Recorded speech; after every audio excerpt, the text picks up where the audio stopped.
जानबूझ के मुसलमान को मारना चाहते हो, जानबूझ के इस देश में मिनॉरिटीज को खत्म करना चाहते हो। आपको लगता है पहले मुस्लिम मारेंगे, फिर सिख मारेंगे, फिर क्रिश्चियन मारेंगे, ये आपकी सोच है। मैं सरदार हूँ और ऐसी कई उदाहरणें हैं पंजाब के अंदर। अगर किसी मुस्लिम के पास कब्रिस्तान नहीं था तो सरदारों ने अपनी जमीन देके कब्रिस्तान बनाए। ये कौन सा अधिकार है कि मैं किसी को चीज दान देना चाहता हूँ? और इसको कौन बताएगा? रिजू साहब ये बताएंगे कि ये प्रैक्टिसिंग मुस्लिम है या नहीं है।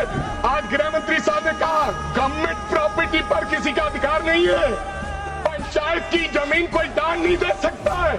मैं आपको इसके पीछे लोचा क्या है, इसके पीछे छुपा हुआ